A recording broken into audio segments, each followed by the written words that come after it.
ठीक है। हाँ तो दोस्तों, नमस्कार, मैं GS हैरी, जो कि लेवल 2 कोर्स करके अभी रिसेंटली पहुंचा हूं। और अपने आप को मैंने पिछले वीडियो बताया कि किस तरह से हमें अपने एकेडमी के अंदर बच्चों को गाइड करना है, बेसिक्स के ऊपर जोर देना है।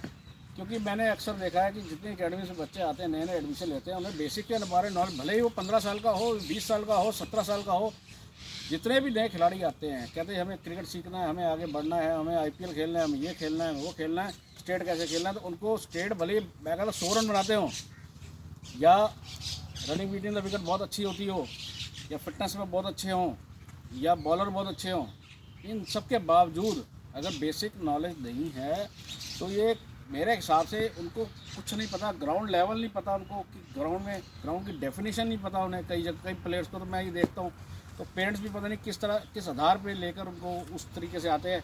मैं उनके सामने ही पूछने की कोशिश करता हूँ। हर एक का अपना प्रोसीजर है। मैं आज आपको एक बात बता रहा हूँ कि हम जो सिर्फ अपने प्रोसीजर को आपके सामने फॉलो कर रहा हूँ, बताने जाए कोशिश कर रहा हूँ हम एकेडमी में क्या करते हैं। अक्सर मैंने कई एकेडमियाँ देखी, बड़े दिग्गज कोच देखे, बड़े कोच देखे, उनका अपना तरीका है, उनका अपना लेवल है, मैं उनको नमस्कार करता हूँ। पर फिर भी मैं अपनी बात करूँ तो मेरा एक्सपीरियंस अलग है।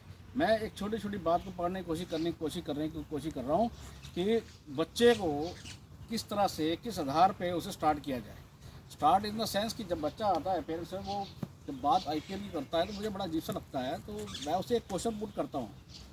मैं कहता हूँ ये बताइए कि आप एकेडमी में आप सीखना चाहते हैं। जब थोड़ा सा मेच्योर जो लड़का होता है, सर ये पहले खेला हुआ है, सर ये गली में बहुत खेलता है, सर ये बहुत होता है, या 17 साल का बच्चा भी आ जाए तो 17 साल का बच्चा भी कहता है कि मैं खेला हुआ जी, मेरे को तो मैं इतने रन बनाता हूँ, मैं इतनी विकेट लेता हूँ। ये सब चीज़ें ठीक है, वो सिर्फ एक खेलना है जो आप अपने लाइफ को एंजॉय करते हो, जो आप सिर्फ अपने दिमाग को संतुष्ट करते हो।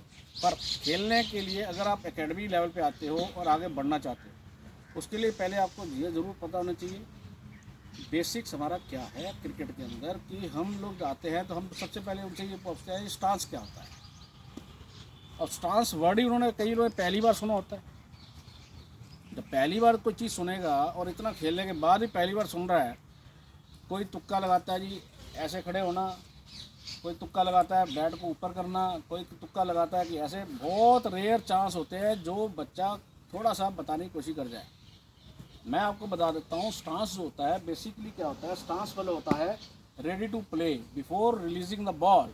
यानी कि बॉलर जब चलता है, जब भागता है, तो उस वक्त जो बैट्समैन की जो पोजीशन होती है, जो बिल्कुल उसका फोकस होता है बॉलर के हाथ की तरफ, उसको दैट इज़ कॉल्ड स्टांस। यानी कि रेडी टू प्ले, यानी कि रेडी टू प्ले। अब रेडी टू प्ले ये तो हो गया स्टांस। ये हमारी स्टेज कब आती है? जब बिल्कुल हम तैयार होते हैं खेलने के लिए, बैट्समैन और बॉलर भागने के लिए तैयार है और भाग भी रहा है। ये क्रिकेट का एक ऐसा पार्ट है। उस स्टांस बच्चे को जो समझ आती है, तो मैं उनसे फिर दूसरा क्वेश्चन पूछता हूँ कि स्टांस, आप कह रहे हैं कि स्टांस ये होता है, तो मैं पूछता हूँ स्टांस से पहले क्या होता है। अभी एक बड़ा क्वेश्चन अटपटा सा लगता है, स्टांस से पहले क्या होता है। कंफ्यूज भी होते हैं कई शार्प माइंड भी होते हैं, और कंफ्यूजन ज़्यादा होती है। उस कंफ्यूजन में क्या है, स्टांस से पहले क्या होता है, हम विकेट पर आते हैं, सिंपल।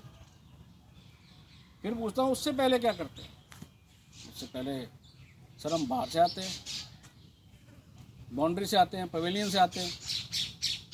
पवेलियन से पहले क्या करते हैं, ये क्वेश्चन मैं पीछे ले जा रहा हूँ।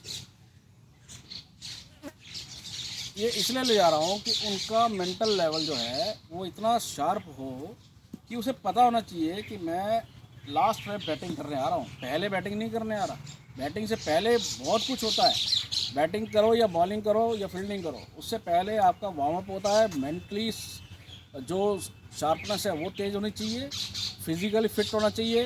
ये सब चीज़ें पहले की होती हैं, तब जाके आप स्टांस की तरफ आते हैं। स्टांस लास्ट तक आपका है, या यानी कि before releasing the ball you are ready to play, तब आपका स्टांस कहलाता है। अब यहाँ पर आके बात मैं ये करता हूँ कि बेसिक्स और इसके साथ कितनी जुड़ी हुई हैं। बेसिक्स ये है कि हम ग्राउंड पे खेलते हैं, बैट्समैन खेलता है, उस बैट्समैन को, कई बैट्समैन को यही नहीं पता कि मैंने शॉट खेला तो किस दिशा में खेला, चौका लगाया, छक्का लगाया, सर मैंने भाग के 2 रन लिए, गेंद उधर जा रही थी, या उस फील्डर को वो बुलाता है जब फील्डिंग कर रहे होते हैं, कप्तान दूसरे को ऐसे कह रहा होता है तो इधर आ जाओ उधर आ जाए, ऐसे बोलते हैं, नाम लेके बोलते हैं। तो फील्ड प्लेस जो होती है उसका नाम नहीं लिया जाता, बहुत कम देखने को मिलता है, एक लेवल पे जाके मिलता है। पर वो चीज़ें शुरू से सिखानी पड़ती है और शुरू से सिखानी चाहिए। हर एकेडमी के कोचेस से आग्रह है कि वो इन बेसिक्स पे ज़्यादा जोर दे कि ग्राउंड की पूरी डेफिनेशन पता होनी चाहिए, कैसे हमें खड़ा होना है और कैसे हमारे पैर किधर जाने चाहिए, बैट की डायरेक्शन क्या होनी चाहिए, और अगर हमने ये शॉट्स आगे कवर ड्राइव खेला है तो कवर कहाँ है, या स्क्वायर लेग पे खेला है या पॉइंट की दिशा में खेला है, तो ये सब चीज़ें जो नाम है हर फील्ड के, उस दिशा के नाम के साथ उसको प्रैक्टिकली करके दिखाए।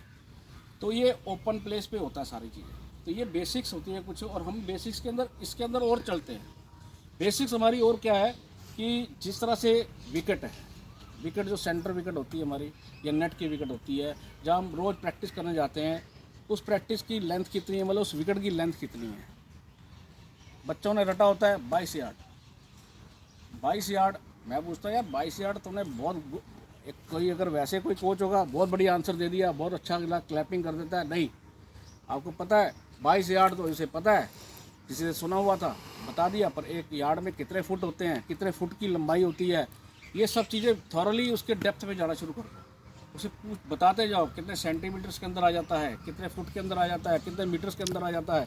ये सब बातें आपको बतानी पड़ेंगी और हमारा फ़र्ज़ बनता है बच्चे को नॉलेज ग्रैंड करनी ज़रूरी है कि इतने फुट यार्ड तो पता ही नहीं कितने यार्ड होता है, ये तो पढ़ पढ़ा के आ गए।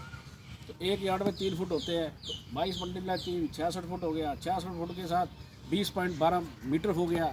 तो ये सब चीज़ें उन्हें पता होनी चाहिए। धीरे धीरे हम बॉक्स बनाते हैं, बॉक्स की पूरी उसकी रूपरेखा उसे पता होनी चाहिए, कितने वो 4.4 इधर है, 4.4 इधर फुट है, तो ये 8.8 फुट की एक लेंथ होती है। उसके बाद अगला जो है विकेट से लेकर एक विकेट लगी होती है, विकेट से आगे जो हमारी लाइन होती है उस लाइन को क्या कहते हैं, पॉपिंग क्रीज कहते हैं। पॉपिंग क्रीज कहाँ से नाम आया, फिर इस लाइन को, पीछे वाली लाइन को क्या कहते हैं, बॉलिंग क्रीज कहते हैं, रिटर्न क्रीज कहते हैं। ऐसे ऐसे क्रीज के सब के नाम दिए जाते हैं। तो हमारा आपको एक क्वेश्चन में बताना चाहता हूँ कि जैसे हमने बैटिंग करते हैं, प्लेयर खड़ा होता है एक पॉपिंग क्रीज के ऊपर जाके बार करके स्टार्स की जब रेडी टू प्ले होता है, उस वक्त वहाँ से लेकर जब बॉलर बॉल करता है हम कितनी फुट की दूरी पे खेल रहे होते हैं। वैसे हम कहते हैं 66 फुट है, पर 66 फुट नहीं होता, वो 56 से 58 फुट की दूरी होती है बैट्समैन जहाँ खड़ा होता है लगभग। तो उस दूरी पे, उस दूरी के दौरान ही उतना ही क्रिकेट होता है हमारे, बॉल जहाँ डिप करता है और बैट्समैन जहाँ खेलता है। इस तरह से कुछ बेसिक्स ऐसी है, विकेट की हाइट कितनी होती है, बॉल का वेट कितना होता है। अब आपको मैं हैरानी की बात होती है, कोई बहुत अच्छा क्रिकेटर था, उसने 150 रन मार दिए इंटरनेशनल लेवल पे, एंकरिंग पे जब वो मैन ऑफ द मैच दिया जाता है वहाँ पर आके खड़े हो गए और बोल दिया, पूछ लिया उनसे भी आपको जिस बॉल से हिट करा है उसका वेट कितना था, ऐसा कौन सी हिटिंग कर दी आपने कि आपको हल्की लगी या भारी लगी, तो वो वेट ही नहीं बता पाया। तो कई बार ऐसा होता है, इस क्वेश्चन का आंसर इंटरनेशनल लेवल पे भी एक ही है और हमारे डोमेस्टिक लेवल पे भी एक है। उस लेवल को देखते हुए आपको मैं बता दूं कि ये सब चीज़ों की नॉलेज देना बहुत ज़रूरी है बच्चों के लिए, तब जाके आप कहीं उसे क्रिकेटर बनाने की कोशिश कर सकते हैं। तब उसे पता लगेगा कि मैं आज नेट पे जो प्रैक्टिस कर रहा हूँ, इतनी दूरी पे मैं बॉल डाल रहा हूँ, इतनी दूरी में मैं खेल रहा हूँ, ये शॉट मैंने ये शॉट खेला तो किस दिशा में खेला, और उसके बाद ये जो विकेट की हाइट है वो कितने फुट की है ज़मीन और ग्राउंड लेवल से। तो इस तरह से कुछ शॉट्स बनी हुई हैं भाई, ऑन साइड पे कितनी शॉट्स हैं, ऑफ साइड पे कितनी शॉट्स हैं, कितनी तरह की शॉट होती हैं। मैं आपको इतना बता दूं, क्रिकेट के अंदर से 2 ही तरह का क्रिकेट खेला जाता है, फ्रंट फुट और बैक फुट, 2 तरह का क्रिकेट है। हमारे सीनियर कोचेस ने हमें समझा रखा है कि आपको क्रिकेट की कोई भी डेफिनेशन में पूछ रहा है कि कितनी तरह की शॉट्स हैं, उसको 2 तरह की है, फ्रंट फुट पे, बैक फुट पे। फ्रंट फुट पे चूज़ करना आपका काम है और बैक फुट पे चूज़ करना आपका काम है। बैक फुट की शॉट्स कितनी होती हैं और फ्रंट फुट की शॉट्स कितनी होती हैं, ये सब आपको नॉलेज देनी पड़ेगी और देनी चाहिए। हर कोच का फ़र्ज़ है कि उसे पता होने, खुद को पता होना चाहिए। लेवल 1 पे जाओगे बताया जाता है, और कोच की भूमिका क्या होती है, बी के पेरेंट्स, बी के गार्डियन, बी के सब कुछ, ये सब आपके साथ जुड़ा होता है। तो मेरा आज इतना ही बताना आवश्यक था कि जो हम एकेडमीज़ के अंदर बेसिक्स के ऊपर थोड़ा जोर देंगे तो बच्चे का माइंड जो है इतना डेवलप होगा। तो इतने बड़े बड़े महान खिलाड़ी जो बने हैं, चाहे विराट कोहली बना, अभी लेटेस्ट शिखर धवन बना, सचिन बना, या आपका जो है और गौतम गंभीर बने, ये जितने बड़े स्टार हुए हैं वो ऐसे नहीं है, उनको नॉलेज है, उनको हर दिशा का पता है। तो जो बड़ा बनना चाहता है या बनना खाली टाइम पास करने नहीं आना चाहिए, कितने उसका रनअप कितना है, बॉलर का कितना होना चाहिए, ये सब उसको नॉलेज होनी चाहिए। इस तरह से मैं आपसे यही कहूँगा कि आज कोरोना पीरियड चल रहा है तो सब लोग अपने घरों में बैठे हैं, तो आज बेसिक्स पे जोर देना शुरू कर दो। अगर आप बेसिक्स पे, मैं कहता हूँ कोई भी कोच, अगर अच्छा कोच, सीनियर कोच कोई भी है, तो वो जाके यूट्यूब पे अगर कोई चीज़ बनाता है तो उसे ये पूरे ग्राउंड की डेफिनेशन बताए, फील्ड प्लेस का नाम के बारे में बताए। तो आपको मेरी ये वीडियो अगर पसंद आ रही है, या आप मेरी क्वेश्चन से या कोई बताई हुई बात को अगर आपको लगता है कि मैंने कहीं गलत क्वेश्चन किया है या गलत बताया है, तो आप उसको ठीक करने का प्रयास करें और हमें भी कुछ गाइड करने की कोशिश करें। क्या पता हम भी कहीं ना कहीं गलती कर रहे हों, पर फिर भी हम टूर्नामेंट कराते रहे हैं, मैंने बताया जैसे। और ये क्रिकेट एकेडमी भी हम 20 साल से चला रहे हैं, तो बेसिक्स तो लगभग सब एक जैसा ही होता है। उसी पे ही, चाहे आप इंटरनेशनल लेवल पे जा रहे हो, चाहे आप नेशनल पे जा रहे हो, चाहे आप गली में खेल रहे हो, गली से निकल कर अकेडमी में आता है बच्चा, तो उसको नई चीज़ पता लगनी चाहिए कि मेरे को आज तक किसी सर ने नहीं बताया ये बातें, मैं भले ही सोरन मार रहा हूँ, ये ऐसा अक्सर सुनने को मिलता है। तो ये सब चीज़ें शुरुआत के जितने नए नए कोच उभर कर आ रहे हैं हमारी पीढ़ी के, उनको मैं आग्रह करूँगा कि शुरुआती दौर से ही हर बच्चे को बताया जाए। और क्लास अगर आप मीटिंग लेते हैं तो उस क्लास में ज़रूर ये गाइड किया जाए। खाली ये नहीं कि आगे उसे नॉकिंग करा दी या उसे आके आपने कैचेस करा दी। टाइप्स ऑफ कैचेस भी होती हैं, डिफरेंट कैचेस भी होती हैं, फील्डिंग के भी कई पार्ट्स हैं। तो पर फील्डिंग के किस दिशा में पार्ट है वो दिशा पता होनी चाहिए उसे। तो इसलिए मैं आपसे दोबारा पुनः कह रहा हूँ, सभी कोचेस से हाथ जोड़ के विनती है कि आप लोग बच्चों को तरीके से गाइड करें, बेसिक्स पे जोर दें। जितनी ही आपकी नॉलेज है उस नॉलेज को आप डेवलप करें अपने साथ भी और उनके साथ भी, और बच्चों को डेमो कराएं और उनको डेमो। और मैंने देखा अभी कई कोचेस से ड्रिल्स कराते रहते हैं। मैं ये पूछना चाह रहा हूँ, ड्रिल से उसकी वो काबिलियत तो आ रही है, पर उसे बाकी की बातें बहुत बतानी ज़रूरी है। कितने फुट की दूरी खड़ी होनी है आपने, विकेट कीपर की ड्रिल है तो कितने फुट की दूरी पे खड़ा होना चाहिए।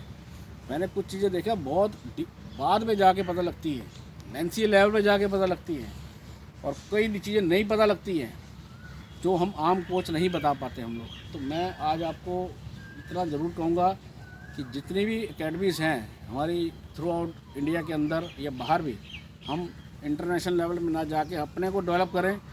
साउथ इंडिया जो हमारा इतना डेवलप हो चुका है वो ड्रिल्स पे बहुत जोर देता है, तरह तरह की ड्रिल देखता हूँ मैं, पर ड्रिल्स सिर्फ बच्चे को सिर्फ तैयारी कर रहा है, पर उसकी बेसिक्स स्ट्रॉन्ग नहीं कर रहा, उसकी सिर्फ क्रिकेट की तैयारी कर रहा है।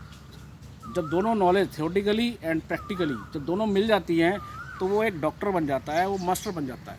तो इसलिए दोबारा आपसे फिर एक बार आग्रह है कि आप सब कोचेस मेरे इस सुझाव को क्या समझते हैं, कितना ठीक समझते हैं। आप मेरे इस वीडियो को रिप्लाई करें, मेरे को आप बता सकते हैं फ़ोन करके, या यूट्यूब पे भी जाएगा तो वीडियो, तो भी आप उसको शेयर करना, सब्सक्राइब करना, वो आपको अच्छा लगे।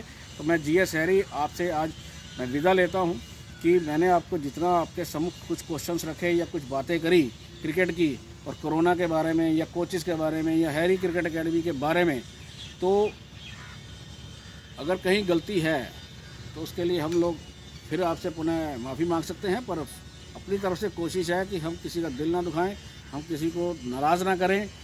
हमने जितना स्ट्रगल किया आप में भी हो सकता है उससे हमसे ज़्यादा किया हो, पर स्ट्रगल का तरीका अलग अलग होता है। किसी के लिए बहुत कुछ मिल जाता है, किसी को कुछ नहीं मिलता, पर हम लड़ाई जारी रहेगी, क्रिकेट जारी रहेगा।